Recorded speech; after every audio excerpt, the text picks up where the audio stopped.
Bonjour, bonsoir tout le monde, mesdames et messieurs. Merci à vos organisateurs et à vous tous d'être là.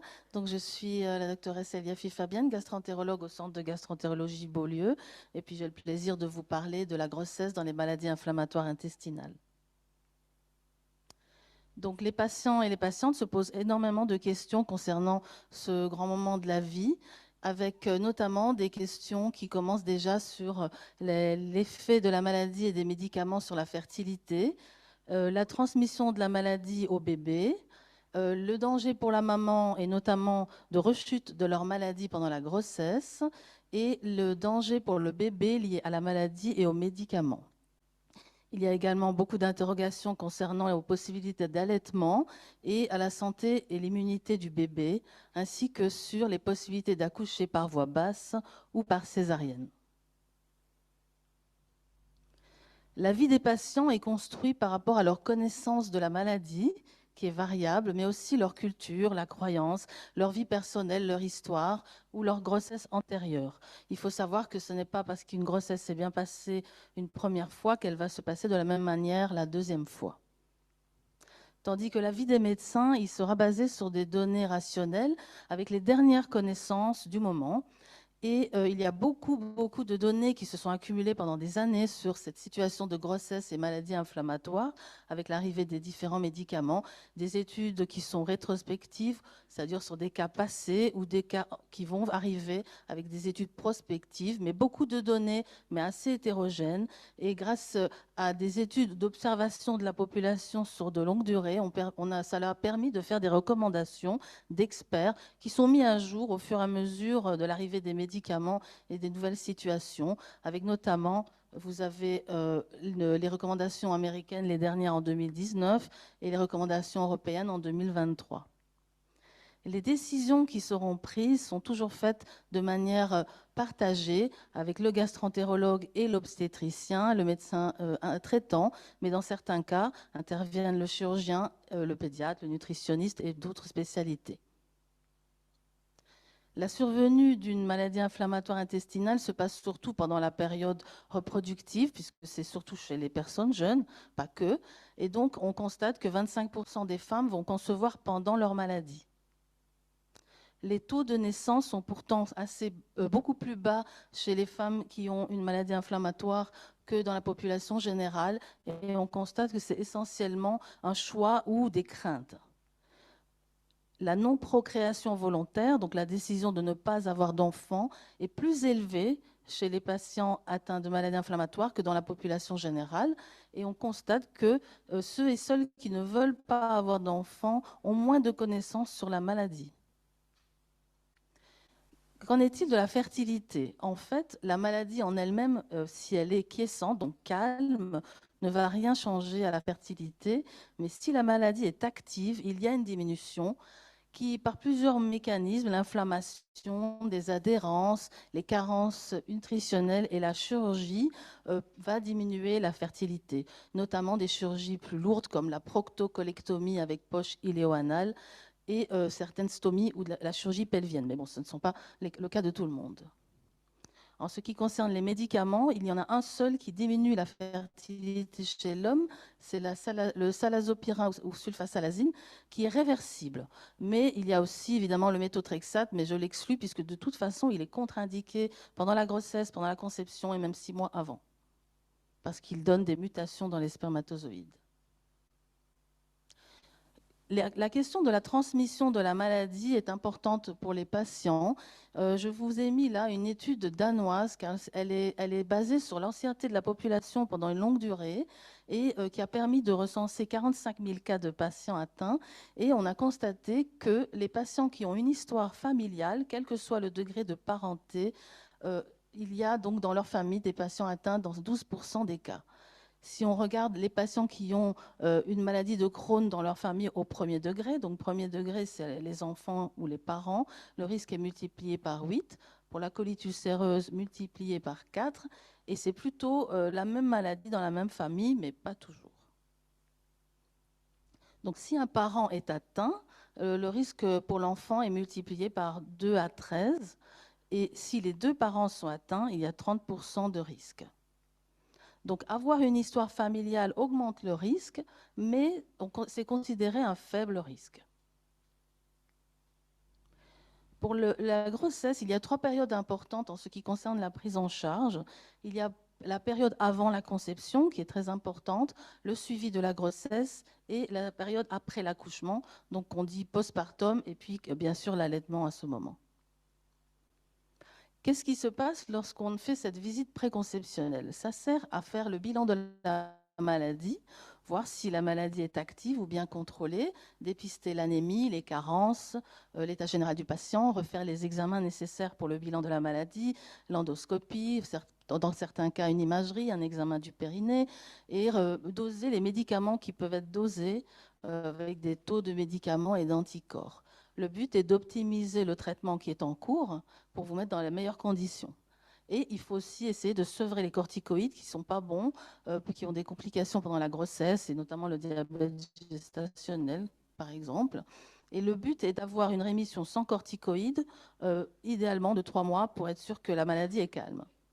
Il faut également arrêter les médicaments qui sont dits tératogènes, ceux qui sont en dehors de cette maladie, mais aussi les médicaments liés à la maladie inflammatoire, et considérer éventuellement une alternative avant d'envisager une grossesse. Donc le but aussi de cette consultation est de discuter des risques pour le bébé et la maman, de discuter des bénéfices et des risques de maintenir le traitement pendant la grossesse et l'allaitement, de discuter des modalités d'accouchement en fonction de la situation de chacune, l'arrêter le tabac, revoir les vaccinations et les mettre à jour, mettre de l'acide folique en prévention et discuter du plan de suivi de la grossesse et enfin vérifier que vous avez aussi fait une consultation préconceptionnelle avec l'obstétricien. Le suivi pendant la grossesse peut se faire par 1 ou 2 consultations par trimestre, mais si la maladie est active, il faudra se voir plus souvent. On surveillera le poids, l'état nutritionnel, la prise de sang et la calprotectine fécale. Pour la calprotectine fécale, je voulais encore vous dire que c'est bien sûr encore le moment de reposer des questions sur le maintien du traitement pendant la grossesse et la lactation à chaque consultation, bien entendu. Et donc, en ce qui concerne cette calprotectine fécale, c'est une bonne façon de suivre l'activité de la maladie parce qu'elle n'est pas affectée, le dosage n'est pas affecté par le fait d'être enceinte et il est corrélé à l'activité de la maladie, ce qui n'est pas le cas des paramètres de la prise de sang, notamment l'hémoglobine et la CRP, bien que ça a son intérêt. Bien sûr, on peut surveiller si ça monte, ça descend, mais la calprotectine fécale est un élément essentiel dans le suivi. On peut éventuellement faire une endoscopie pendant la grossesse dans des cas très particuliers si la maladie est active et qu'il y a une décision à prendre et que cet examen, qui est quand même un peu invasif, va permettre de prendre une décision. Par contre, on peut réaliser des échographies intestinales, tout comme on réalise des échographies du bébé sans risque. Et si on a besoin d'informations plus précises, et que c'est vraiment nécessaire, on peut faire une IRM sans injection de produit. Donc, que devient la maladie que devient la maladie quand on est enceinte? Quel est le risque pour la maman? Eh bien, si la conception se fait pendant la rémission, 2/3 des patientes resteront en rémission. Tandis que si la maladie est active, dans 2/3 des cas, la maladie restera active pendant la grossesse. Et parmi elles, encore 2/3 vont même peut-être s'aggraver. On constate qu'il y a un peu plus de risque de rechute pendant la grossesse dans la colite ulcéreuse plutôt que la maladie de Crohn. Et donc, le but est de maintenir une rémission de la maladie avant la conception pour être dans la meilleure situation. En ce qui concerne l'accouchement, on constate qu'il y a 2 fois plus de césariennes chez les patientes qui ont une maladie de Crohn que dans la population générale, mais ce n'est pas justifié. Donc ça va probablement baisser avec les recommandations, mais la césarienne n'est formellement indiquée que s'il y a une maladie anale ou rectale active, ou une fistule, ou un antécédent de fistule recto-vaginale. Après, dans la situation de coloproctectomie, ça peut être conseillé, mais ce n'est pas une indication formelle. Après l'accouchement, la surveillance se fera de la maladie, de la maman, de son état psychologique, et il faudra reprendre le traitement rapidement, surtout s'il a dû être arrêté pendant la grossesse ou avant la grossesse. On pourra expliquer encore s'il y a des questions par rapport à l'allaitement et discuter des vaccinations et des risques pour le bébé. Maintenant, parlons du bébé et quels sont les effets de la maladie sur la grossesse, donc sur le bébé. Je vous ai pris quelques données de l'OFSP pour vous dire qu'est-ce que c'est les complications de la grossesse dont nous allons parler. Eh bien, vous avez comme ça des statistiques générales, c'est ce qui se passe chez tout le monde, en fait, toute personne confondue.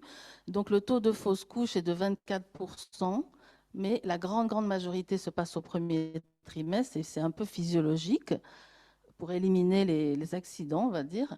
Et les enfants qui naissent à un faible poids de naissance, 5,9% de la population. La prématurité, donc la naissance avant 37 semaines, c'est 6,4%. Donc c'est par rapport à des valeurs comme ça, qui sont considérées, on va dire, normales, qu'on va pouvoir comparer ce qui se passe dans votre maladie. Donc la maladie en elle-même n'entraîne aucune malformation néonatale. Et si la maladie est calme, quiescente, il n'y a pas de risque supplémentaire pour le bébé. Par contre, si la maladie est active, il y a une augmentation des risques de fausse couche, de bébés de petit poids, de prématurité et de mort in utero ou de complications à la naissance. S'il y a une opération lourde de type proctocolectomie et poche iléo-anale, on a constaté dans une étude que ça ne changeait rien à l'issue de la grossesse. Donc la rémission de la maladie est un but, elle doit être maintenue pendant toute la grossesse pour être dans la meilleure situation. Voici tous les médicaments qui sont employés dans les maladies inflammatoires, dans leur ordre d'apparition, donc les plus anciens au-dessus. Nous allons parler brièvement. Donc les immunosuppresseurs, qui sont des molécules anciennes, les thiopurines, vous verrez les noms, peut-être vous reconnaîtrez un traitement que vous prenez, eh bien, il y a beaucoup de recul sur ces molécules et on peut les poursuivre tout au long de la grossesse. Si par contre, ils ont été associés à une biothérapie, notamment l'infliximab, on peut considérer d'arrêter un des deux, les thiopurines, et conserver l'infliximab si la maladie est calme et que la situation est bonne. Par contre, le méthotrexate est complètement contre-indiqué. Il est toujours prescrit sous contraception. Il ne doit pas être continué pendant la grossesse car il est tératogène et il doit être arrêté 6 mois avant la conception. Donc, il faut garder la pilule pendant ce temps-là. Parlons maintenant des biologiques. La première classe la plus connue, les anti-TNF. Donc, c'est des immunoglobulines qui sont transportées à travers le placenta au 2e et au 3e trimestre, sauf un, le Cimzia, qui ne passe pas la barrière placentaire. Globalement, il y a eu énormément d'études de grosses cohortes de patients. Je vous ai mis en évidence 3 cohortes américaines, européennes, françaises, avec des nombres très élevés de cas de patients qui ont continué le traitement pendant la grossesse. Et globalement, on constate qu'il n'y a pas plus d'effets secondaires chez le bébé. Donc les anti-TNF sont sûrs et à faible risque. La deuxième classe dont je vais vous parler, ce sont les anti-intégrines. Certains reconnaîtront ce traitement, l'antivio. Donc, c'est aussi un anticorps. Il agit en empêchant l'arrivée des cellules inflammatoires qui entrent dans l'intestin. Donc, ça diminue l'inflammation dans l'intestin. Mais il y a aussi un passage dans le placenta, mais à des taux plus bas. Et donc, que disent les études? Je ne vais pas vous les citer tous, mais c'était pour vous montrer qu'il y en a beaucoup. Et des grosses cohortes, des études américaines, européennes, avec un nombre, donc je vous ai mis en rose le nombre de grossesses dans chaque étude. Donc ce n'est pas des chiffres aussi importants que pour les anti-TNF, mais globalement, il n'y a pas de signal de gros risques, de complications, pas de différence, notamment en comparant à la molécule plus ancienne qui est l'anti-TNF. Une troisième classe, les anti-interleukines, dont le premier qui est sorti est le Stelara. Là aussi, de nombreuses études montrent que c'est tout à fait rassurant. Il n'y a pas d'augmentation du risque pour le bébé, mais avec encore, vous verrez, des nombres un peu moins importants de cas étudiés. Et globalement, ça a été repris dans un article de revue récent.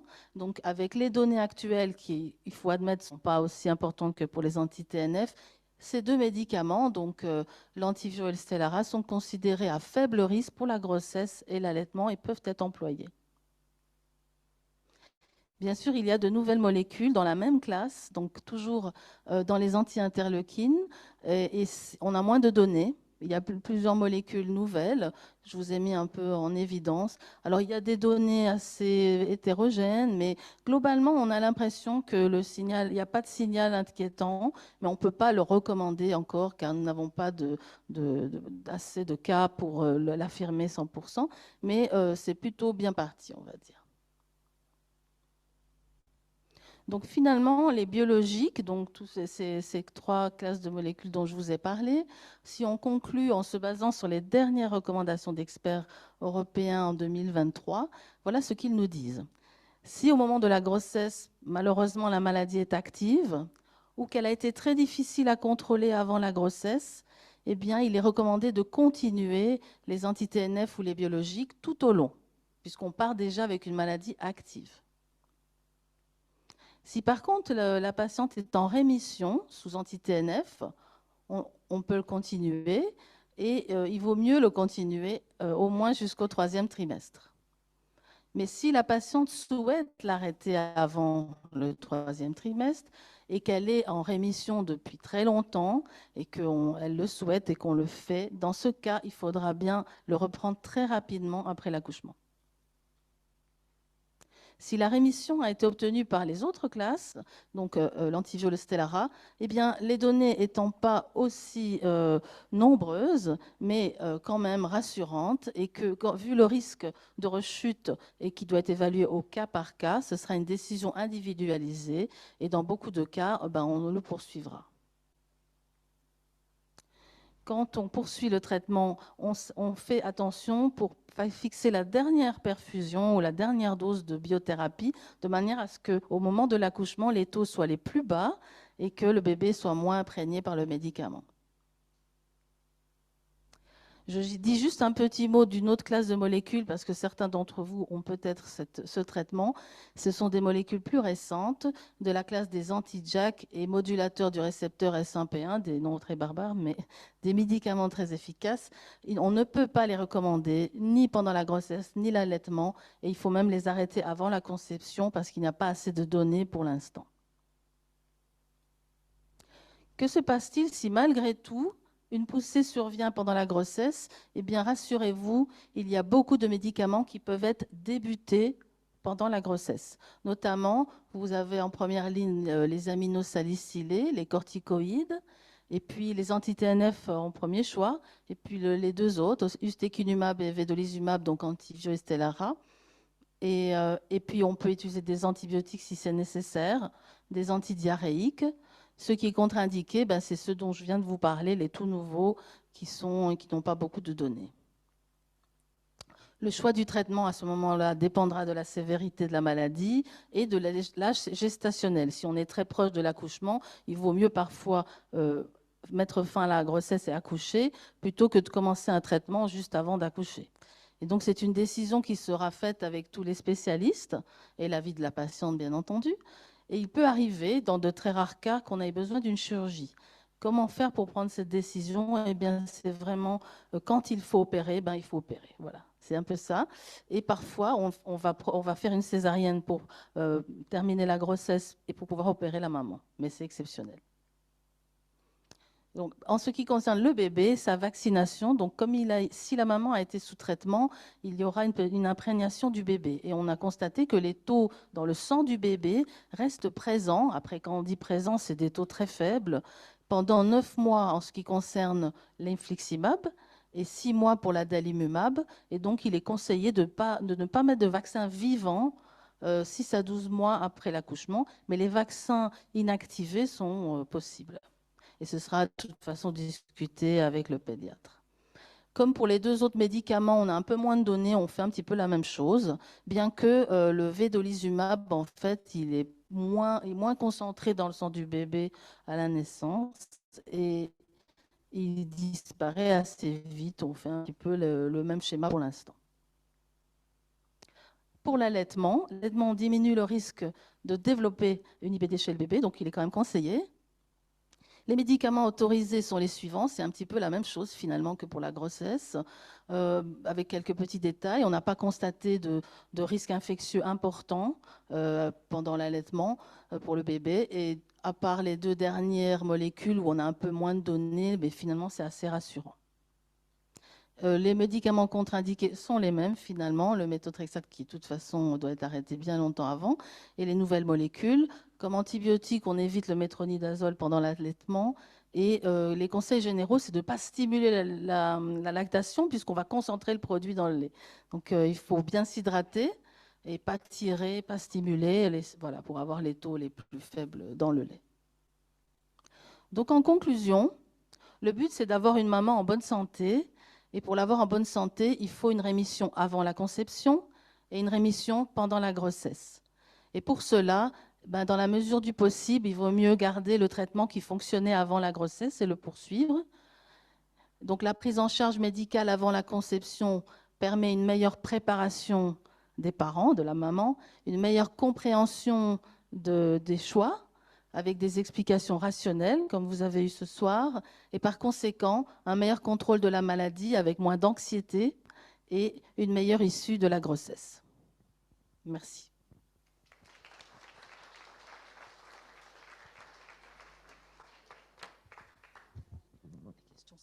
Voilà, merci beaucoup pour la présentation. Oui, non. On fait juste quelques questions. Bien sûr, bien sûr. Voilà, alors s'il y a des personnes qui ont des questions, n'hésitez pas à les poser. Levez peut-être juste la main, comme ça je vous donne le micro. Ça permet aux personnes qui sont aussi en ligne d'entendre la question et la réponse. Donc ne vous gênez pas, si vous vous posez de questions, il y a de fortes chances qu'il y aura 15 autres personnes qui se posent la même question.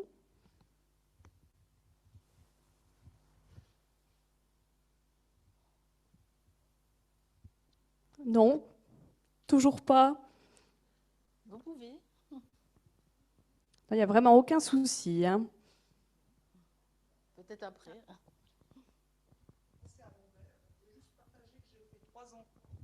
C'est à l'envers. Je veux juste partager que j'ai fait 3 enfants sous Pentasa, parce qu'à l'époque c'était le Pentasa. Ils ont 30 ans, 27 et 23 ans, les 3 garçons. Donc voilà, suivi avec le gynéco, le médecin, enfin, sans problème. Et la maladie était toute... alors elle n'a pas disparu, mais c'était assez bien. Super.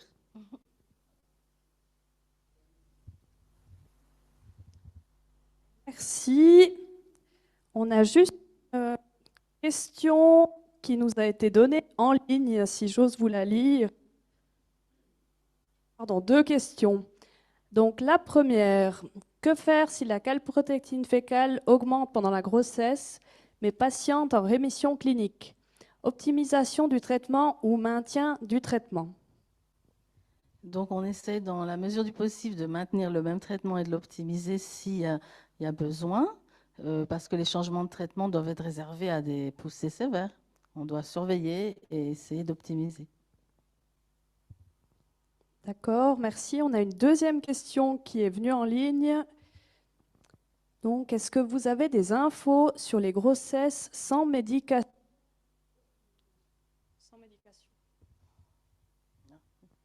Je n'ai pas de statistiques en tête, mais peut-être quelqu'un, peut-être le professeur Michetti.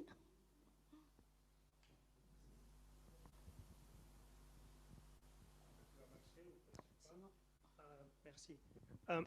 Il y a peu de données effectivement sur les grossesses sans médicaments, mais quand même dans les grandes études danoises où ils ont étudié sur toute la population, ils se sont rendus compte que, bien sûr, il y a beaucoup de femmes qui veulent plutôt avoir une grossesse sans médicaments. Tout le monde rêve de ne pas exposer son bébé ou son futur bébé à des médicaments.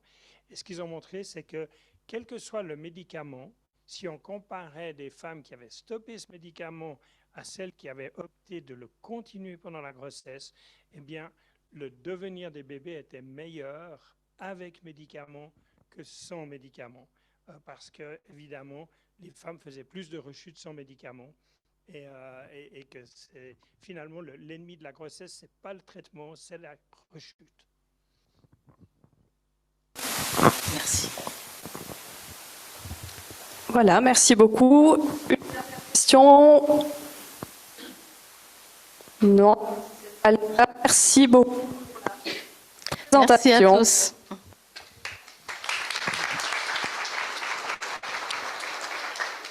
Bon, maintenant,